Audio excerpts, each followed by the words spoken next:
PV Espírito Santo. Deputado Onix, parabéns pela proposição do requerimento de um tema que dialoga com o Brasil. Quero saudar aqui o senhor Joaquim Lorenzoni, alegria reencontrá-lo, eu que já lhe vi em outras oportunidades, dizer que já comuniquei aqui alguns, a Lorenzoni é numerosa no Espírito Santo, gente do trabalho, da agricultura, e é um deles, se parece pela forma e pela cultura muito similar. Está convidado, então, a ir ao Espírito Santo, ir a Santa Teresa, ir a Venda Nova, ir a Domingo Martins. E o senhor representa uma geração de homens raros nesse país, mas, acima de tudo, quando lhe vejo nas suas falas, todas as outras, com respeito aos presentes, seriam dispensáveis, porque o senhor fala de uma história, de valores, de tradição que nos orgulham. De uma geração de imigrantes italianos, mas tantos outros imigrantes que honraram esse país. De Santa Teresa, inclusive, o Alexandre conhece, que é a primeira colônia italiana do Brasil, Santa Teresa, no Espírito Santo. Fiquei feliz aqui em ver o senhor falar polenta, porque eu sou morador do município de Venda Nova do Imigrante, a capital nacional do agroturismo e terra da polenta. Diz que a nossa genialidade foi pegar a polenta, que era uma tradição do povo, e transformar numa festa, né, que na verdade é uma referência de uma cidade, mas acima de tudo, uma valorização de onde eu vou, como eu disse aos deputados, vou navegar por águas rasas, o que me exige cautela para não agarrar o casco do navio e ficar atracado. Essa discussão do vinho colonial é importante, porque por que ela dialoga com o Brasil? Porque ela fala basicamente de tradição e cultura, e resgata um valor que às vezes nós estamos esquecendo no nosso dia a dia, né, e a nação está esquecendo disso, que é dialogar com as famílias brasileiras. A preservação disso, muito mais do que preservar o processo de se fazer uma bebida, se fazer lá a cultura da uva, está na preservação da família. Isso é talvez a percepção que nós temos que ter nesse conceito. E preservar a família a partir daquilo que nós aprendemos com as nossas gerações, que é das tradições e valores. E os bons costumes, Carlos Médici. O senhor, como bom mineiro, sabe a importância disso para sustentar um povo, para consolidar uma comunidade, para consolidar um município, consolidar um estado e fazer um país decente. Se nós tivermos cuidado disso ao longo da história, ninguém teria, possivelmente, deputado Onix, o Jornal Nacional ontem teria uma outra temática. O que foi aquele Jornal Nacional de ontem? Ali perdeu a família, perdeu as tradições, perderam-se os bons costumes, criamos um país de bandidos. Que o senhor Joaquim, se viu o Jornal Nacional de ontem, chorou, falou, não é possível, não é meu país, não é meu país, que o meu pai, que os imigrantes, não é o país que os capixabas sonharam, que os mineiros sérios e decentes construíram, não é possível. Então, esse tema, ele é muito mais importante do que a gente imagina. Porque preservar a tradição e cultura, e aí o Alexandre da Embrapa foi muito feliz, porque preservar a tradição e cultura também exige tecnologia. Porque tradição e cultura não pode ser motivo de atraso, nem justificativa do insucesso de ninguém.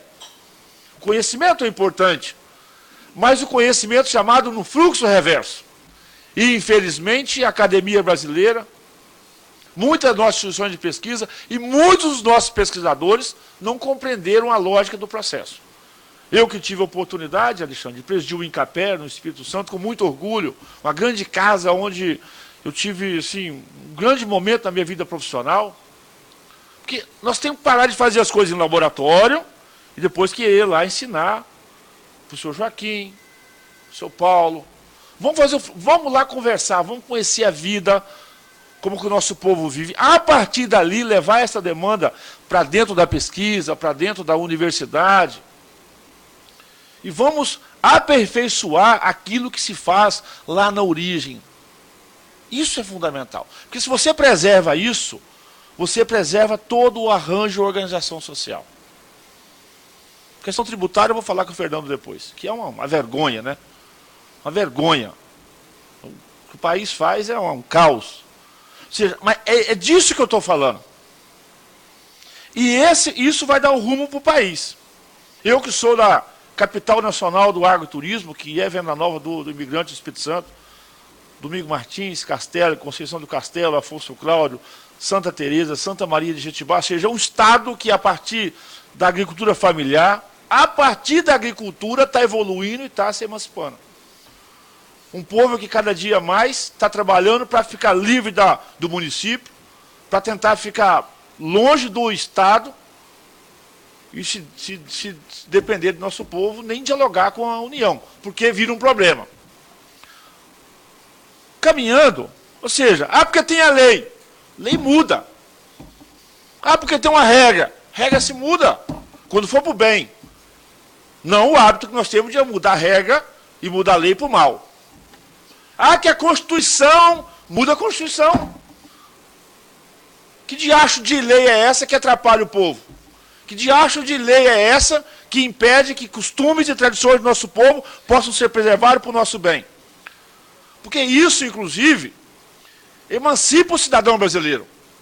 Porque quando eu faço o vinho colonial, quando eu faço lá o meu agroturismo, o meu socol, quando eu faço o meu vinho tradicional, né, eu faço lá os meus embutidos e consigo comercializar, e nós estamos crescendo a cada dia mais isso, porque o consumidor inteligente, bem informado, ele está fugindo dessa grande massa da agroindústria, dos produtos de massa, que manipulam, sim, a produção legislativa. Todo dia boto dificuldade aqui nessa casa do chocolate artesanal, dos embutidos artesanais, dos queijos artesanais, porque, claro, isso é um mercado interessante, um mercado que remunera bem. Fazem lobby aqui nessa casa o dia todo, a semana toda, para mudar a legislação, para cada dia mais criar um padrão. Claro, um padrão você não entra no computador. E tributariamente o governo federal pensa na mesma linha. Não, é mais fácil uniformizar porque é um entra e sai. E aí o fluxo é muito mais fácil. E aí favorece a agroindústria, a multinacional, as grandes corporações.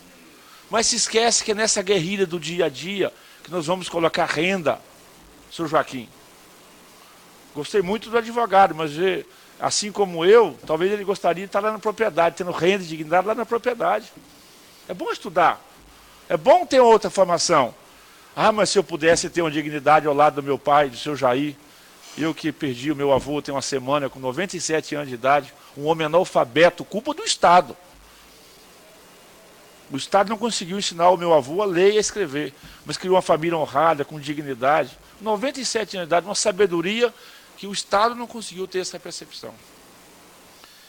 E aí o Alexandre, nosso embrapa, fala muito bem, é vinho. E se o termo não é, vamos mudar o termo, vamos mudar as regras, para o bem. Tem que ter inclusão produtiva. Esse homem participa do processo lá, foi muito feliz. Incorporar a tecnologia. Claro, dialogar com o consumidor. É preciso dialogar com o consumidor, mas não com regra, com norma, com conhecimento e informação. E alta qualidade. O deputado Alceu colocou muito bem. É o queijo que a minha mãe me criou. É o embutido que a minha família foi criada. É o vinho que nós tomamos depois lá da missa, do culto, da celebração. Isso faz parte do nosso contexto. E de repente a pessoa que me visita não pode tomar porque tem uma tal de uma vigilância aí agora que mudou as regras. E disse muito bem, é o pé direito, é a sombra. Mas peraí. Se criou uma geração e agora porque... Não é nada. Isso é palhaçada para dificultar, é dificuldade para criar... Estão criando dificuldade para favorecer as grandes corporações e esse mercado não ser atendido. Por isso, eu acho que esse tema está sendo tratado na casa com a grandeza que precisa e que merece. E aí, é claro, isso é a origem controlada. Isso é certificação local. Uma certificação local, nós vamos dar um selo para a família, para as tradições e para os costumes. E eu tenho certeza que nós vamos evoluir para isso, vamos conseguir fazer uma entrega legislativa extremamente importante. E aí, Fernando, nós vamos adaptar a legislação tributária à nossa realidade, não a nossa realidade à legislação tributária. Porque senão não consigo fazer. Ou seja, a legislação tributária tem que dialogar com a diversidade brasileira. E não juntar a diversidade brasileira e tentar adequar numa legislação. Ou seja, a receita nossa, do ponto de vista profissional, ela é burra. Ela não favorece. O Estado quer ser sócio da atividade de meio. Não pode, o Estado não pode ser sócio da atividade de meio. Isso tira o empreendedorismo, estimula as pessoas. E muito se arrecada e nada se entrega. Se o Estado brasileiro entregasse o que arrecada, saúde, segurança... Pergunta ao senhor Joaquim, tem estrada decente? Não tem. Tem telefonia celular? Não tem. Segurança? Não tem. Educação é miserável, ou seja, viver no campo brasileiro virou condenação. E o Estado fingindo que está tudo bem. Por isso, a partir desse tema, eu tenho certeza, deputado Onix, nós vamos organizar o Brasil a partir do vinho colonial, porque nós vamos recuperar as famílias, as tradições e os bons costumes para construir um país digno que a gente precisa e merece. Parabéns a vocês, contem comigo e tenha certeza que o Espírito Santo estará de pé para o bom combate, pelas boas causas, para proteger esse patrimônio brasileiro. Muito obrigado.